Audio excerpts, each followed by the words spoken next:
Si aujourd'hui tu te reproches de jamais être assez discipliné, de jamais tenir tes routines, et de commencer des choses avec beaucoup de motivation, et puis au final de tout abandonner quelques semaines plus tard, alors écoute bien ce que je vais te dire. Le vrai problème, c'est probablement pas une question de discipline. Le vrai problème, c'est plutôt la stabilité intérieure que tu vas avoir. Et en fait, jusqu'ici, tant que personne t'explique ce qu'il y a, tu vas continuer à te battre contre toi-même, alors qu'en fait, t'es juste pas cassé. Je vais t'apprendre à sortir de la culpabilité, comment moi je fais pour désarmer tout ça. Tu vois, aujourd'hui, on vit dans une époque où on est obsédé par la discipline. Moi, je vois des trucs sur les réseaux sociaux, c'est il faut se lever plus tôt, à 4 heures du matin, il faut que tu sois toujours constant, il faut que tu sois toujours rigoureux. Et en fait, quand tu arrives pas à faire l'un d'entre eux, bah t'as perdu ta discipline et t'es juste une merde. Grosso modo. Donc en fait, on te fait croire que tu manques de volonté. Mais au fond, t'as personne qui est là pour te demander bah, comment tu te sens à ce moment-là. Personne te demande si t'es en paix avec toi-même. Personne te pose toutes ces questions. Mais en vrai, si toi t'arrives à te sentir bien avec toi-même, si ton esprit il est plutôt calme, le truc c'est que si tes bases elles sont pas solides, tu peux pas espérer construire quelque chose de durable. Le truc c'est que moi je voyais la discipline et la motivation comme la même chose. Et en fait, un truc que tu découvres avec le temps,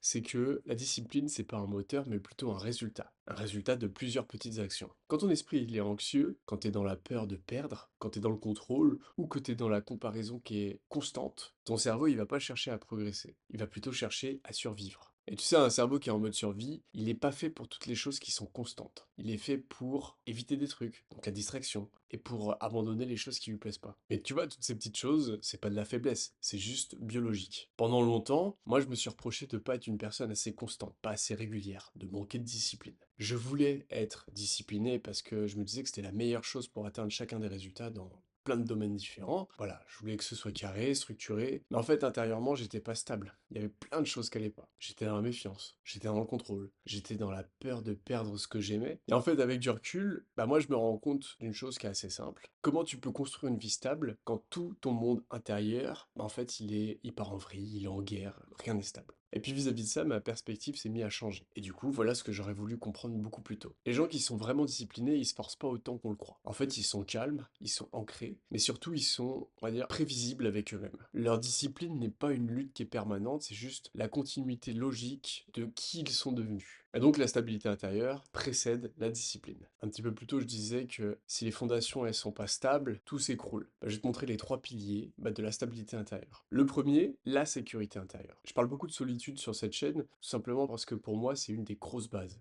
Tant que tu te sens pas seul en sécurité, tu chercheras toujours à combler un vide. Et la discipline, elle se construira jamais sur un manque. La deuxième chose, c'est la régulation émotionnelle. Si tes émotions elles prennent toujours le contrôle, bah, toutes tes habitudes elles vont s'effondrer. Demain, si t'es fatigué et que la fatigue elle prend le dessus, t'as beau avoir beaucoup de discipline, t'as beau avoir plein d'habitudes qui sont saines, si ça prend le dessus, ça va s'effacer. Pas parce que t'es faible, mais juste parce que personne t'a appris en gros à te stabiliser intérieurement. Et la troisième chose, et c'est aussi un peu le but de cette chaîne, c'est y avoir une identité qui est assez claire. Toutes les personnes qui sont constantes, elles sont pas forcément plus motivées que toi. Elles savent juste qui elles sont et ce qu'elles refusent de négocier. C'est un peu comme les Jedi dans Star Wars. C'est pas la force brute qui les rend stables, mais plutôt la maîtrise intérieure. Donc arrête de te demander comment tu peux être beaucoup plus discipliné. Il y a des vidéos qui sont à ce sujet-là, elles sont très bien. Mais il faut commencer par se demander, est-ce que tu es assez stable avec toi-même? Parce que c'est exactement là que tout commence. Et justement, dans les prochaines vidéos, on va voir comment construire sa stabilité, brique par brique. Si cette vidéo t'a parlé, c'est pas un hasard. Ça veut dire que tu ressens au fond de toi que le problème, c'est pas simplement du manque de discipline, mais c'est quelque chose qui est beaucoup plus profond. Et c'est exactement ce que je vais explorer ici, sur cette chaîne. Pas avec des conseils qui sont superficiels, pas avec des recettes qui sont miracles, mais avec un vrai travail qui est intérieur. Pour pouvoir construire une stabilité solide, durable, et aussi alignée avec toi-même.